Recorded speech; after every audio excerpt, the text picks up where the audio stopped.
Gimana sih caranya biar kita bisa investasi secara realistis di pasar saham yang, ya ampun, naik turunnya kayak roller coaster ini?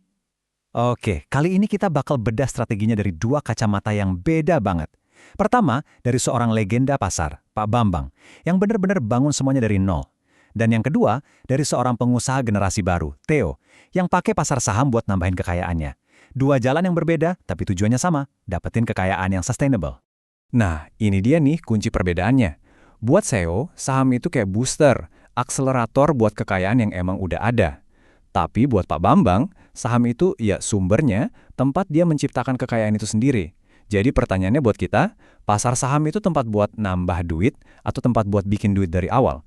Cara kita mandang ini, itu ngubah segalanya loh. Terus, kenapa perspektif ini jadi penting banget sekarang? Jawabannya simpel, karena arena permainannya udah berubah total.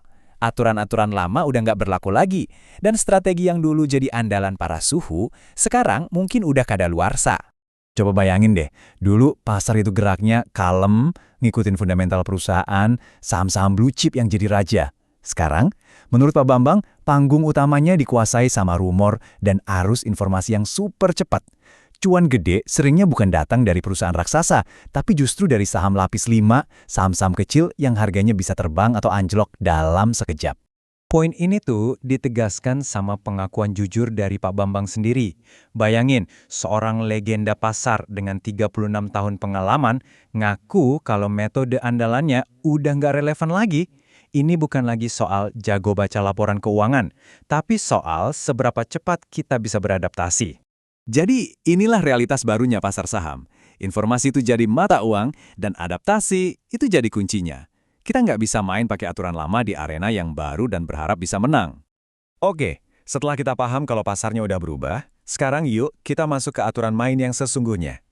Ini adalah prinsip-prinsip inti yang disepakati sama veteran dan anak baru sebagai kunci buat bertahan hidup. Dan ya, mungkin Anda harus melupakan beberapa hal yang selama ini Anda yakini benar. Nah, ini dia, penyakit paling umum dan paling bahaya yang ngejebak hampir 80% investor retail. Pas saham naik dikit, kita buru-buru jual, takut untungnya hilang. Tapi giliran saham anjlok parah, kita malah peluk erat-erat, berharap harganya bakal balik lagi. Ini sih resep pasti buat bikin portofolio hancur lebur. Nah, buat ngelawan kebiasaan buruk tadi, Pak Bambang ngasih aturan emas pertamanya, yang mungkin kedengarannya aneh banget. Cintailah cut loss. Yap, Anda nggak salah dengar. Bukan dibenci, tapi dicintai. Loh, kok bisa? Karena cut loss itu bukan tanda kita gagal, tapi justru langkah penyelamatan modal. Kita bukan cuma menghentikan pendarahan, tapi kita juga ngebebasin amunisi kita buat perang di tempat lain. Ingat, uang yang nyangkut di saham rugi, itu adalah peluang emas yang kebuang sia-sia. Aturan emas kedua adalah kebalikannya. Kalau tadi kita belajar ngerem pas lagi rugi, aturan kedua ini justru tentang gaspol pas lagi untung. Jangan puas sama keuntungan kecil, biarin keuntungan Anda terus berlari. Intinya tuh di sini. Semua orang suka kan dengar cerita soal saham yang naiknya ratusan persen, atau yang biasa disebut beggar. Pertanyaannya, apakah kita yang ngalamin itu? Atau kita cuma jadi penonton yang bilang, wah saham itu jadi beggar, tapi gue udah jual pas untung 20%. Kekayaan sesungguhnya itu dibangun dengan ikut dalam kereta kenaikan besar itu, bukan cuma ngumpulin recehan. Aturan-aturan ini kedengarannya simpel ya, tapi kenapa susah banget buat dilakuin? Nah, buat paham, kita perlu lihat langsung pelajaran pahit yang dialami Pak Bambang. Ini bukan sekedar teori, ini pelajaran yang ditempa dari kehancuran finansial. Coba lihat perjalanan luar biasa ini. Pak Bambang bangun kekayaan pertamanya, terus ludes semua pas krisis 98. Dia nggak nyerah, dia bangun lagi dari awal bahkan lebih besar. Terus krisis 2008 datang dan dia kehilangan semuanya untuk kedua kalinya. Kisah ini bukan cuma soal betapa brutalnya pasar, tapi soal ketahanan dan pelajaran super mahal dari setiap kejatuhan. Dari kehancurannya yang kedua, Pak Bambang bagiin pelajaran yang berharga banget. Informasi, yang tadi kita bilang mata uang baru, ternyata bisa jadi pedang bermata dua. Indah banget kalau beneran terjadi, tapi jadi racun mematikan kalau ternyata salah. Jadi apa yang terjadi? Dia dapat info dari sumber yang dia percaya banget, seorang teman baik. Saking percayanya sama info itu, dia ngelanggar prinsipnya sendiri, cintailah cut loss. Dia terus megang saham yang turun, berharap infonya bener, sampai akhirnya ruginya udah nggak ketolong lagi. Ini pengingat yang menyakitkan, bahkan info dari sumber paling terpercaya sekalipun bisa ngejerumusin kita. Jadi, setelah semua pelajaran pahit ini, apa sih benang merahnya?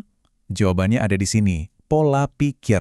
Mentalitas yang tepat adalah satu-satunya hal yang ngebedain pemenang dari mereka yang akhirnya tersingkir dari permainan. Nah, ini dia 3 pilar buat bertahan hidup. Pertama, beradaptasi, karena pasar akan selalu lebih pintar dari kita. Kedua, belajar, karena setiap kerugian itu anggap aja biaya kuliah yang mahal. Dan ketiga, kelola resiko. Anggap cut loss sebagai rem darurat yang wajib kita punya dan tahu kapan harus ditarik. Dan ini adalah pola pikir yang harus kita tanamkan dalam-dalam. Pak Bambang menekankan bahwa jatuh itu bagian dari perjalanan ini, nggak bisa dihindari. Itu bukan kegagalan, tapi sebuah pengalaman berharga yang ngebentuk kita jadi investor yang lebih baik. Ada satu syaratnya, kita harus mau belajar dari situ. Pada akhirnya, inilah rangkuman dari semua kebijaksanaan yang kita bahas. Kejatuhan di pasar saham itu bukan sebuah kemungkinan, tapi sebuah kepastian. Semua orang pasti akan mengalaminya. Pertanyaan yang sebenarnya bukanlah bagaimana cara menghindarinya, tapi apa yang akan Anda lakukan setelahnya? Apakah Anda siap untuk bangkit dan belajar lagi? Karena disitulah kunci kesuksesan yang sesungguhnya.